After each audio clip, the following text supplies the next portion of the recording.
Bonjour à tous. Alors, ce que je vais me proposer de faire aujourd'hui, ça va pas être facile, parce que c'est la première fois que je l'essaie, c'est de faire une petite vidéo en réponse, enfin c'est pas une réponse, parce qu'on n'a pas écrit directement, mais disons un commentaire, une série de commentaires sur le livre Comme je parle, c'est son titre, d'Aldo Sterol, le blogueur algérien bien connu qui vit en Angleterre. Alors j'ai lu son livre la première fois, enfin la première fois, oui, la semaine dernière, j'ai dû mettre 3 heures à peu près pour le lire. Je l'ai lu d'une traite, c'était passionnant. Je suis ses vidéos depuis des années, hein. Je crois que je les ai toutes vues, enfin les vidéos en français, parce que je sais qu'il a une autre chaîne où il fait des vidéos en arabe. Et alors là, mon arabe, malheureusement enfin disons, je suis pas assez compétent dans cette langue pour pouvoir le comprendre. Hein. Par Assalamu alaikum, pas trop de compétences. Hein. Euh, il a écrit donc un livre qui s'appelle Comme je parle. Si j'ai. Je vous dis, c'est ma première vidéo, donc je suis encore un petit peu. J'ai des difficultés à appréhender la chose. Si je peux, je vous mettrai l'incrustation de la première de couverture ici. Bon. Euh, il a édité, il a écrit il y a quelque temps et il a édité en version Kindle sur Amazon ces jours-ci, ces semaines-ci. Il en a parlé sur certaines de ses vidéos. Donc je vous invite déjà à regarder sa chaîne. Puisque je trouve que sur tout ce qu'il dit, qu'il s'agisse de vidéos portant, de commentaires portant sur l'actualité, sur l'histoire, sur la religion, la philosophie, la théologie, enfin bon, il dit des choses très intéressantes. Et donc il a un franc-parler assez admirable et surtout comment dirais-je, une honnêteté intellectuelle qui est assez rare aussi. Donc je vous dis, j'ai lu son livre la première fois en quelques heures d'une traite. Je l'ai relu ensuite plus calmement. Et j'ai pris des notes. Alors à l'origine, je voulais prendre des notes et les sortir à l'imprimante. Mon imprimante est en panne depuis un certain temps. Aussi, j'ai décidé de prendre des notes manuscrites, ce qui est assez intéressant parce que ça, d'une part, ça nous permet de s'habituer, de se réhabituer à écrire manuellement. Hein, on a de plus en plus tendance à écrire avec un ordinateur, tout ça, avec un clavier. C'est assez intéressant. Moi, j'écris très mal, de façon manuscrite. Mais c'est bien de pouvoir un petit peu se réexercer à l'exercice, à la chose, quoi. Alors, son livre s'appelle Comme je parle. Et il fait un peu chaud dans la voiture. Euh, c'est un livre qui parle de quoi? Qui parle en fait de sa vie, c'est une autobiographie qui commence lorsqu'il a à peu près 5 ans et qui s'achève au moment où il arrive en Angleterre il y a, je ne sais pas, peut-être 10 ans, enfin quelques années.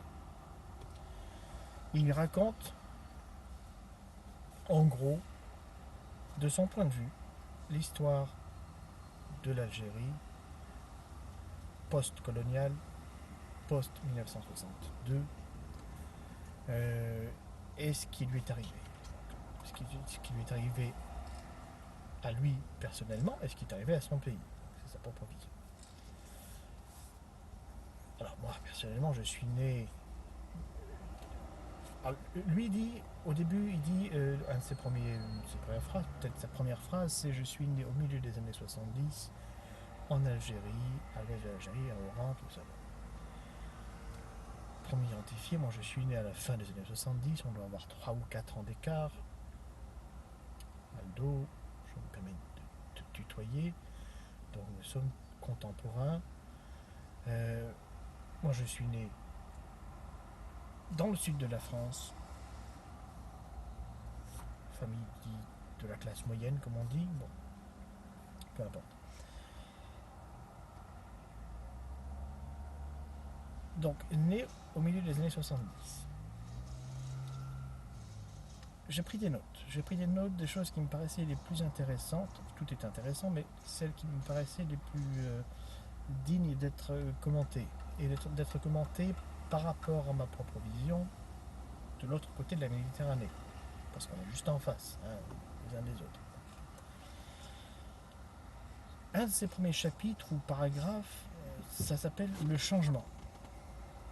Le changement.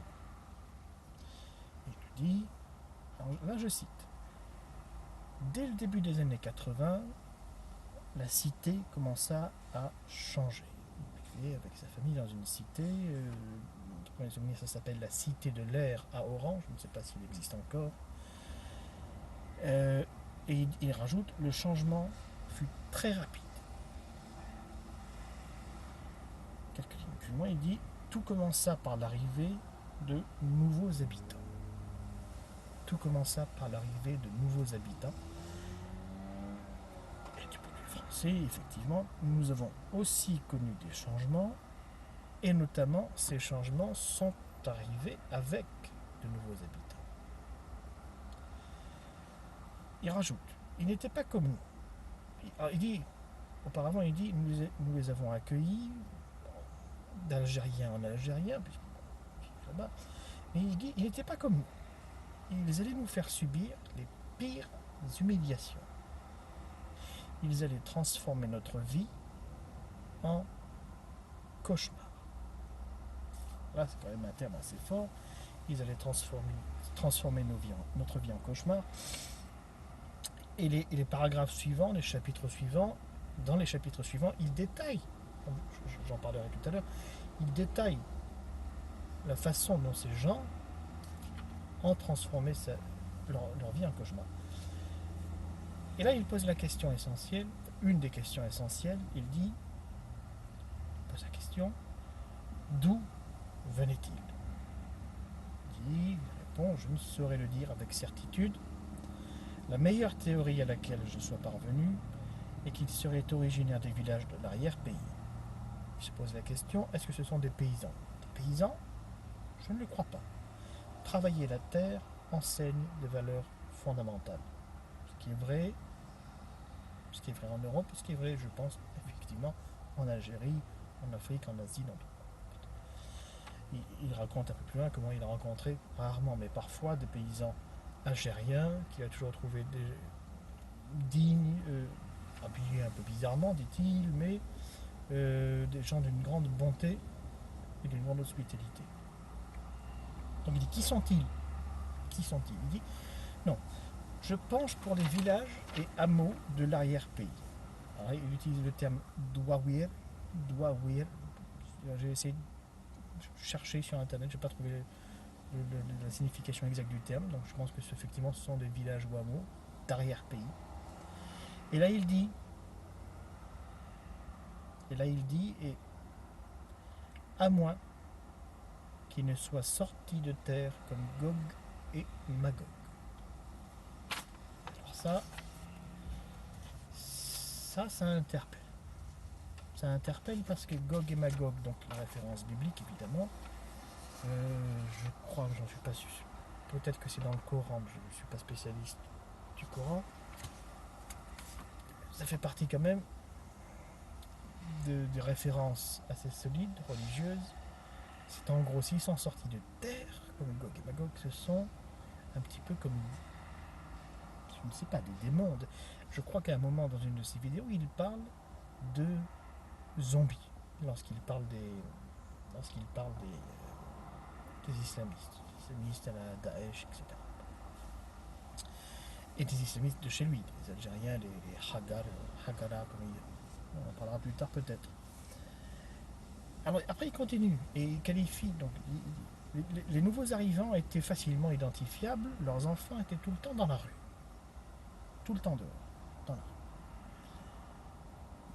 Et ça, on connaît aussi. Bon, il y a des familles françaises, certes, qui mettent leurs enfants dans la rue, mais dans l'histoire, si on se souvient, bon, je me souviens, et puis c'est encore le cas aujourd'hui, dans des années 80, 90, etc., les familles immigrées du Maghreb, d'Algérie, principalement, de Tunisie, du Maroc,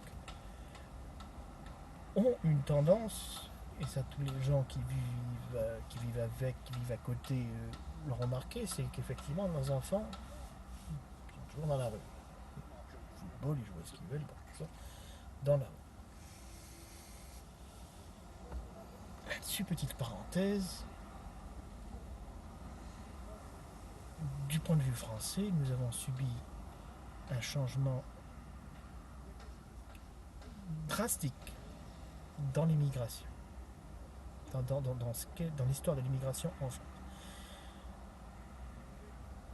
Entre 1945 et 1975, c'est une période qu'on appelle historiquement, évidemment, bon, chacun sait les 30 glorieuses, c'est-à-dire 30 années de développement économique, de prospérité économique, donc qui commence à la reconstruction en 1945, juste après la fin de la guerre,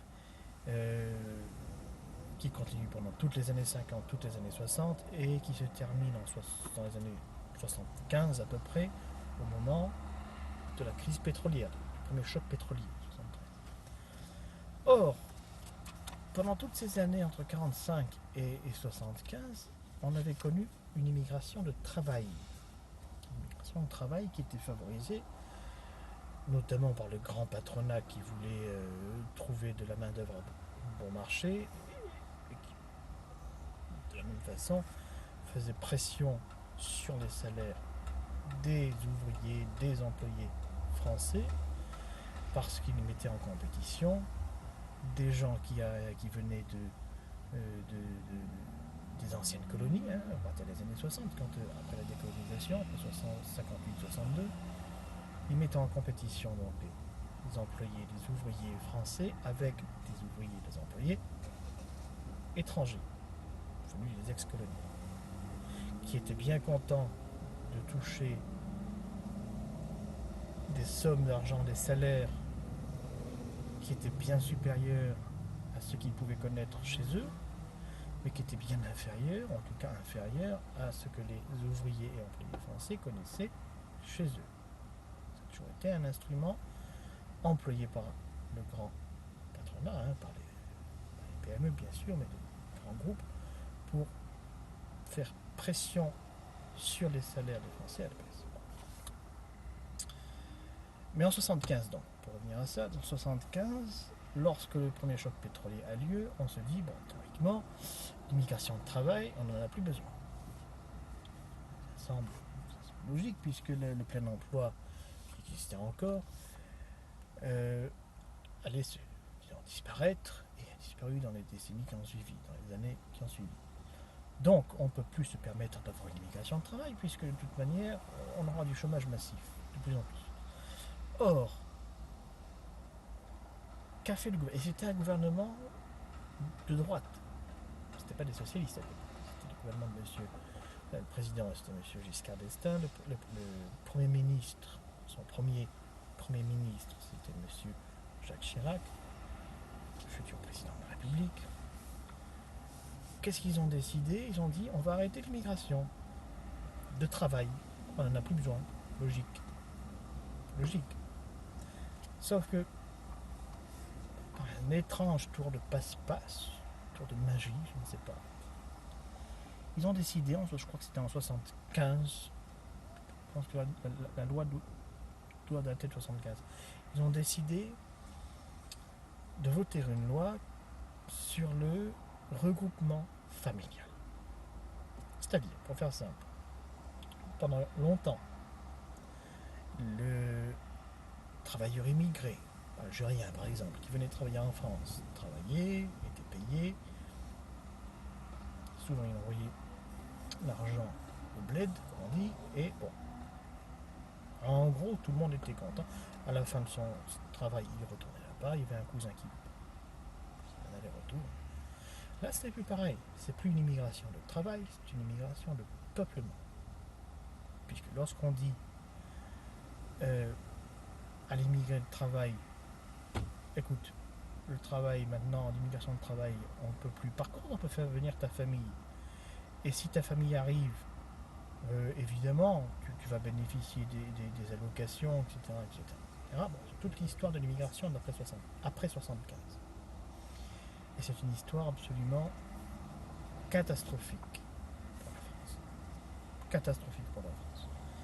Parce que c'est à ce moment-là, à partir du milieu des années 70 et surtout pendant les années 80, et après, que sont venus, par une ironie de l'histoire assez grandiose, des millions d'anciens colonisés chez l'ancien colonisateur. C'était une parenthèse, mais c'est une parenthèse intéressante pour situer un petit peu les choses. Il dit, alors, les nouveaux arrivants, donc les enfants étaient tout le temps dehors, ça on l'a vu. Plus important, au fur et à mesure qu'ils grandissaient, ces enfants devenaient des sauvages. Devenaient des sauvages. Aldo emploie un mot quand même fort, des sauvages. Il les a vus.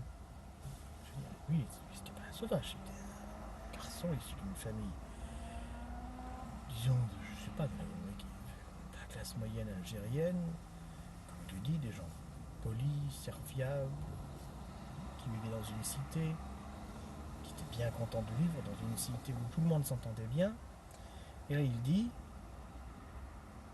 au fur et à mesure qu'ils grandissaient, les nouveaux arrivants, ces enfants devenaient des sauvages.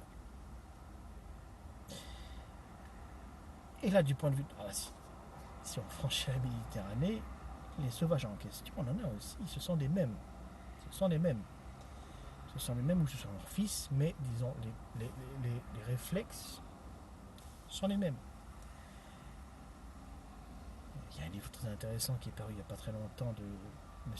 Laurent Oberton qui s'appelle France Orange Mécanique, qui parle de ça, de l'ensauvagissement, je ne sais pas comment on dit, de la France, enfin le fait que la France devienne sauvage. La France devient sauvage. C'est des Français ou les gens qui vivent en France qui deviennent sauvages. Et qui vous attaquent pour rien. Ça, on va revenir dessus parce que c'est aussi quelque chose d'important dans la civilisation, dans la société algérienne. Il rajoute, d'ailleurs, Aldo rajoute, dit les mères étaient donc très jeunes en général et elles avaient des enfants tout le temps, peut-être un enfant par an, quoi. Hein. Et comme elles ne pouvaient pas gérer leur bambin, elles leur donnaient en masse du Toplexil. Alors je ne sais pas ce que c'était le Toplexil, j'ai recherché. C'est un médicament qui a des propriétés antitussives, c'est-à-dire contre la toux, et c'est là l'intérêt, sédative. En gros, les nouveau-nés, les bébés, jeunes enfants étaient endormis le plus longtemps possible. Et quand ils étaient trop vieux, qu'ils ne pouvaient plus être endormis, ils étaient apparemment mis dehors. Soit tu dors avec un produit, soit tu vas dans la rue. Et après, il énumère pendant de nombreux paragraphes, très longs et assez pénibles à lire d'ailleurs. Et c'est intéressant parce que c'est aussi des choses que l'on a vues, que l'on voit en France. Il dit que au fur et à mesure que ces nouveaux arrivants s'installaient, etc., il n'y avait plus d'eux. C'est-à-dire plus de quoi? Par exemple, première chose qu'il dit, plus de cabine téléphonique. Il n'y avait plus de cabine téléphonique. Pourquoi? Parce que les cabines téléphoniques étaient cassées par les enfants des nouveaux arrivants, ceux qui étaient dans la rue. Cabine téléphonique cassée.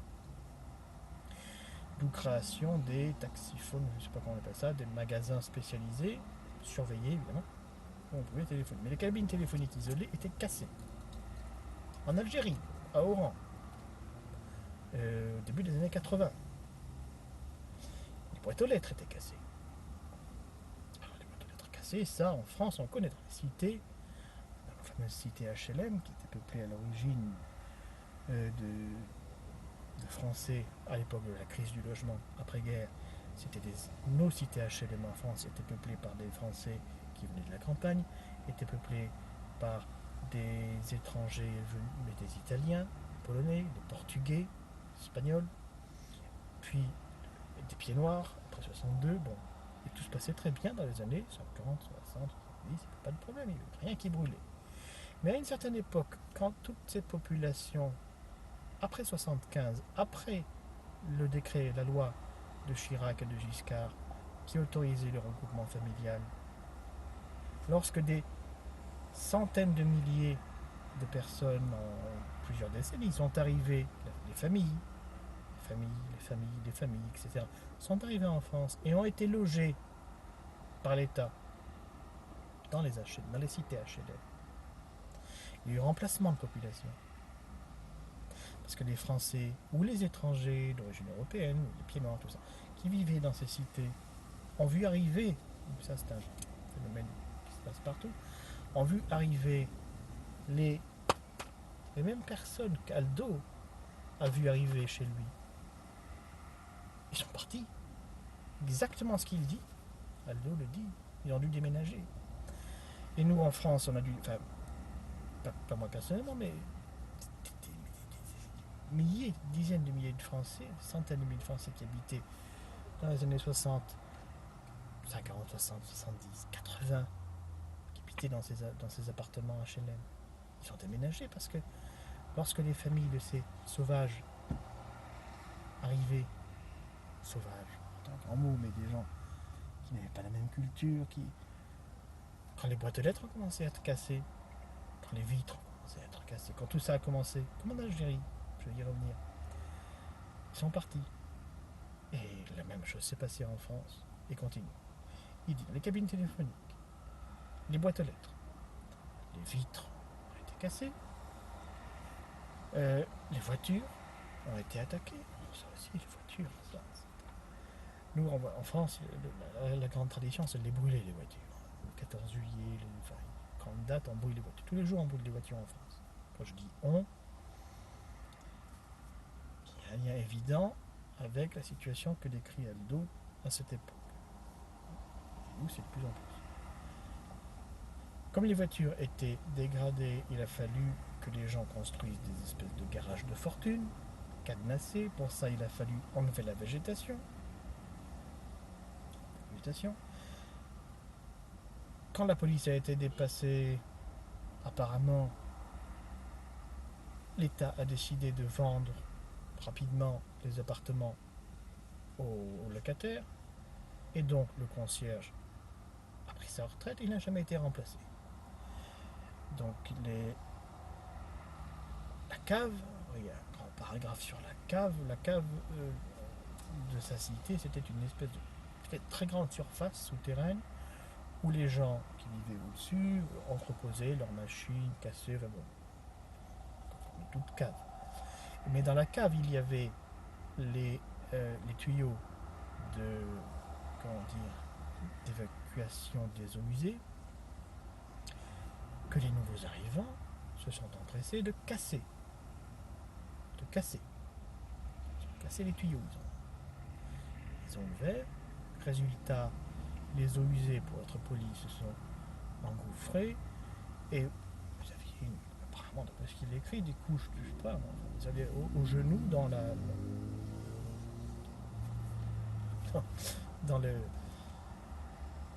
l'eau qui vient des toilettes, pour être... Pourquoi? Alors, il explique pourquoi. Parce que ces gens qui étaient russes, qui venaient de Gog et Magog, je ne sais pas, d'endroits, avaient l'habitude de jeter dans les toilettes des choses qui ne rentrent pas dedans. Pas des eaux usées, mais de tout usé. Ils balançaient dedans. Et donc ça coinçait, ça bouchait les toilettes. Et pour les déboucher, qu'est-ce qu'ils faisaient? Ils allaient dans la cave pour aller casser les tuyaux pour évacuer le tout. Et en évacuant le tout, c'est la cave elle-même qui est devenue un cloaque. Les poubelles, évidemment, ont été brûlées. Petit à petit, les voisins, plus de voisins. Les voisins sont partis. Puis après, ça c'est un niveau local, mais comme ce niveau local s'est multiplié partout, en 86, coup de tonnerre, il dit les visas ont été rendus obligatoires pour la France. Je crois que c'est pour la France. Ils disent qu'ils peuvent se rendre en France à partir de 86, il a fallu avoir des visas. Ce qui, il dit au tout début du livre, à l'époque, après l'indépendance, il n'avait pas besoin de visa pour un Algérien pour se rendre partout. Il suffisait avoir son passeport, il pouvait se rendre dans tous les pays du monde. Il dit à partir de 86, il fallait avoir un visa. Et aussi que les aires de jeu elles-mêmes, les aires de jeu avec les balançoires et tout ça, il en parle d'une, ça, où il est allé. Il dit que les sauvages, sauvageants, comme disait un ancien de l'héléniste, c'est un absurde, ont été cassés aussi.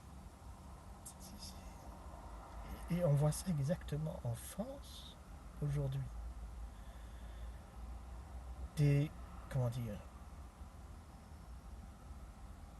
des équipements qui sont mis, des ludiques qui sont mis à disposition des habitants, des enfants, des adolescents, sont cassés, vandalisés.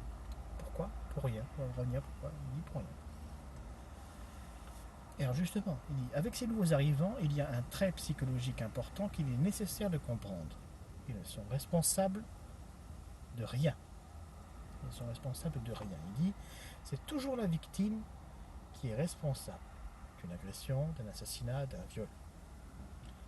Leur vie n'est qu'une succession interminable de provocations suivies de réactions mécaniques. On revient aux zombies. Il parle dans une de ses vidéos, je suis persuadé. On revient aux zombies. Ce ne sont pas eux qui sont responsables, c'est le fameux même pris dans le sac, c'est pas moi monsieur, c'est pas moi. C'est le sac peut-être qui s'est entré dans la main, c'est pas moi. Et là ici, donc là un principe important, très important, ce qu'il appelle, enfin c'est pas lui qui l'appelle, mais alors excusez la prononciation, la Hogra, qui est une espèce de principe d'injustice où le puissant persécute. Il n'y a pas de mot français pour traduire ça. Le Hagar, voilà, le Hagar en anglais ça serait le bully, en français il n'y a pas de terme. C'est-à-dire le type qui, souvent par bande, et on les voit aussi en France, en meute. Quand je dis en meute, c'est au sens neutre du terme, c'est-à-dire en bande, pour éviter les polémiques. Des jeunes gens d'origine maghrébine, les mêmes qu'Aldo, que ceux qu'Aldo a vus dans son enfance, dans sa jeunesse. Enfin les mêmes ou leurs petits cousins. Il appelle ça les Haggara, the bullies en anglais. En français on n'a pas d'explication. Et on n'a pas d'explication. Il dit quand vous n'avez pas d'explication, ces gens qui viennent vous provoquer, vous dites toi tu m'as insulté hier, alors que c'est faux. Raison bidon, le but, leur seul but, c'est de frapper. De frapper, de faire du mal. Est-ce que c'est pour le plaisir de faire du mal? Je ne sais pas. Il dit quand vous n'avez pas d'explication, ça c'est lui qui parle. Quand vous n'avez pas d'explication, c'est que vous avez eu affaire à des Haggara. Et ça m'a fait tout de suite penser, quand il n'y a pas d'explication, vous avez une violence que vous subissez, il n'y a pas d'explication, ça m'a fait penser à Primo Levi qui avait été déporté à Auschwitz et qui, bon, on compte dans son bouquin, qui subit un acte de violence de la part d'un garde SS et lui dit Warum, pourquoi? Le garde lui dit Hier ist kein Warum. Ici, il n'y a pas de pourquoi. Ça, c'est le ressort psychologique. Ça, c'est le ressort psychologique fondamental. Malheureusement, c'est ce que l'on voit aujourd'hui. Enfin aujourd'hui. Aujourd'hui, oui, mais depuis des années en France. Et ce qui est très intéressant donc dans ce livre, pour la première partie de ce que je suis en train de dire, c'est qu'on voit que tout a commencé là-bas. Aldostérone en a été le témoin. Là, je suis avant la guerre civile, avant les événements de 88, avant 89, avant 90, 91, avant l'élection annulée du fils et avant la guerre civile. Parce qu'après, il y aura beaucoup de choses aussi à dire pour la guerre civile. Mais ce qui est très intéressant à constater, c'est que, voilà, tout ce qu'il dit, tout ce qu'il dit là, le changement, je suis très rapide, le changement que nous on connaît depuis des années, ben, il a commencé là-bas. Il a commencé là-bas. Alors nous avons notre histoire française récente, nous avons aussi des choses à nous reprocher, enfin en tout cas à reprocher à nos élites. Mais ce qui est très intéressant dans un premier temps, c'est de constater que il y a eu apparition mystérieuse en ce qui concerne Aldo. Il ne sait pas d'où ils viennent. Qui sont ces gens? Lui, il était évolué, algérien évolué, comme français évolué. Il sait pas. Il était d'une famille où les gens sont polis, où les voisins se répondent poliment. Et il y a des gens qui arrivent. Nous en France, c'est pas plus simple, mais disons que nous, on sait que à partir du milieu des années 70, mais principalement à partir des années 80, parce qu'à il y a toujours un décalage, à partir des années 80, nous avons eu des centaines de milliers de personnes, femmes, hommes et enfants, qui sont venus dans notre pays, qui s'y sont installés. Et les coups de couteau pour un regard, pour une cigarette refusée, on voit ça tout le temps en France. On voit pire aujourd'hui parce qu'avec le développement du terrorisme, ça c'est un autre sujet dont on pourrait parler, le développement du terrorisme, on voit encore pire, bien évidemment. Mais c'est une première clé pour comprendre un petit peu ce qui se passe ici. Les gens qu'il a vu arriver chez lui, qui ont commencé à casser les boîtes aux lettres, les cabines téléphoniques, les vitres, etc., qui frappaient les gens dans la rue pour un rien, pour un regard, même pas. On les a reçus ici. Et nos gouvernements ont tout fait pour les accueillir, pour les loger, pour les excuser, et, parce qu'ils allaient à l'école républicaine, comme on dit, pour leur enseigner le fait très simple, c'est vous n'êtes responsable de rien. C'est la France qui vous a opprimé, mis sur le feu. La guerre d'Algérie, c'est nous les méchants. Vous avez raison. Vous avez toujours eu raison. C'est nous qui vous persécutons. Donc non seulement il y a le Kein Warum, il n'y a pas de pourquoi, parce que de leur point de vue, pas tous, je parle des Haddara, de leur point de vue, ils ne sont pas responsables. Mais en plus, on leur dit, c'est la France qui est responsable, et vous habitez en France. Donc, la France non seulement a une dette envers vous, mais vous devez la faire payer. C'est une situation, de ce côté de la Méditerranée, c'est ça qui était en premier lieu, parce qu'il y a beaucoup d'autres choses à dire sur le livre d'Aristote. Mais en premier lieu, cette partie-là, la partie des nouveaux arrivants, en Algérie, à Oran, à Mostaganem, tout ça, le changement, comme il dit, le bouleversement de la vie de personnes normales, de personnes honnêtes, c'est le prélude à ce qui va se passer ensuite. Ce qui va se passer ensuite, c'est les prémices et le déroulement de la guerre civile algérienne. Et la guerre civile algérienne, dans le contexte que nous connaissons aujourd'hui en 2015, avec l'invasion migratoire incroyable que nous vivons, avec les succès du Daesh en Syrie, en Irak, en Libye, avec les départs massifs de Français, entre guillemets,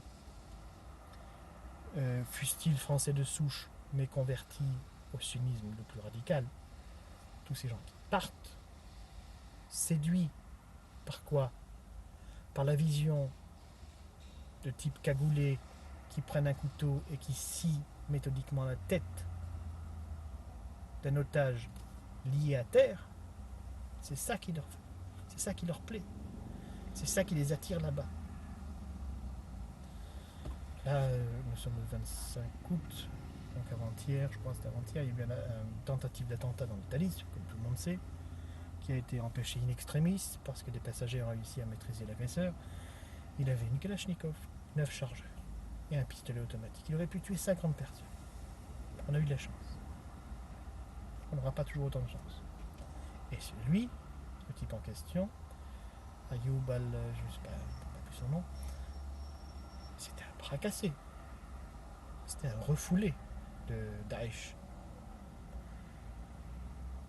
Bien souvent, ils vont faire un séjour en Syrie, et puis les combattants, disons les aguerris sur place, ceux qui se battent contre Bachar al-Assad, etc., ils le repèrent tout de suite. Ils disent ouais, bon, toi, c'est bon, aller récurer les toilettes, tu passes 6 mois chez nous, tu repars en France, tu repars en Espagne, en Belgique, où tu veux, tu te procures une Kalachnikov et tu vas faire un carton, c'est tout. C'est ce qu'on appelle bêtement les loups solitaires. Ce ne sont pas des loups solitaires, ce sont des refoulés de Daesh qui ont reçu des ordres simples, parce que leurs cerveaux sont très simples, c'est aller tuer le kafir, les koufars, vous allez les tuer chez eux. Vous en tuez 20, très bien. Charlie Hebdo, ils en ont tué 17, je crois, 20, je sais plus. Voilà. Ça, c'est ce que nous connaissons. C'est ce qu'a connu l'Algérie. C'est ce que va décrire Aldo. Si je le fais dans une prochaine vidéo, je ne sais pas. Elle dure assez longtemps celle-ci, donc je vais l'arrêter là. Donc j'espère que je n'ai pas été trop ridicule. En tout cas, Aldo, salut à toi. Et puis, si je peux, je sais pas comment faire, mais enfin, je sais pas comment faire. Je continue parce qu'il y a beaucoup de choses très intéressantes ensuite dans le bouquin sur la partie guerre civile. La partie guerre civile algérienne. Ça, c'est intéressant. Et les orages qui ont éclaté sur ton pays après 92, hein, et ben, ces nuages sont là. Je les vois arriver. On est beaucoup à les voir arriver. Je sais que tu fréquentes F de souche, comme beaucoup de personnes. Et ils sont là, on les voit, ils sont là, ils sont au-dessus. Ils s'amoncellent et demain, après-demain, dans un mois, dans un an, dans 5 ans, ça va éclater aussi. Enfin,